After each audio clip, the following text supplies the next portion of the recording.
নেশামুক্ত রাজ্য গঠনের স্লোগান পুরোপুরি পাল্টে গেছে।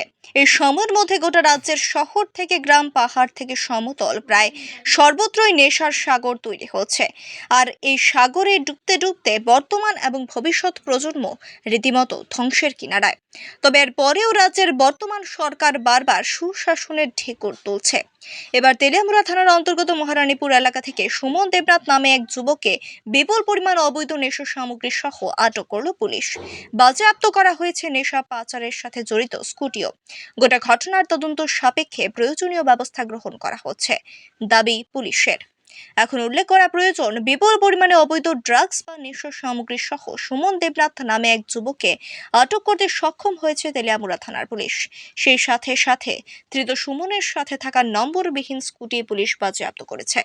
গোটা বিষয় নিয়ে তেলিয়ামুড়া থানার ওসি রাজীব দেবনাথ দাবি করেছেন, বিশ্বস্ত সূত্র মারফত খবরের ভিত্তিতে তেলিয়ামুড়া থানার অন্তর্গত মহারানীপুর এলাকায় বিশেষ নজরদারি অভিযানের মধ্য দিয়ে এই সফলতা আসে। পুলিশ জানিয়েছে, সুমন যখন তার নম্বরবিহীন স্কুটি নিয়ে আসছিল তখন তার স্কুটিকে আটক করে তল্লাশি চালালে স্কুটির ভেতরে রাখা 2 শতাধিক ভাইলের মধ্যে অবৈধ নেশা সামগ্রী পাওয়া যায়। পাশাপাশি ওসি সাহেব দাবি করেছেন, ধৃত সুমনকে খোয়াই আদালতে প্রেরণ করার পর পুলিশ রিমান্ডে এনে পরবর্তী তদন্ত কাজ চালিয়ে নিয়ে যাওয়া হবে। এদিকে যেভাবে গোটা তেলিয়ামুড়া শহর সহ সন্নিহিত এলাকায় এই সময়ের মধ্যে অবৈধ নেশার রমরমা বৃদ্ধি পেয়ে চলেছে, তার পরিপ্রেক্ষিতে এই আটক নিঃসন্দেহে তাৎপর্যপূর্ণ। গতকাল অর্থাৎ 13/3/2025 বিকালবেলা আমরা বিশ্বস্ত খবরের ভিত্তিতে আমরা মহারানীপুরে অ্যাম্বুশ করি। আমাদের কাছে খবর ছিল একজন লোক স্কুটিতে করে কিছু কন্ট্রাব্যান্ড গোষ্ঠী এসেছিল।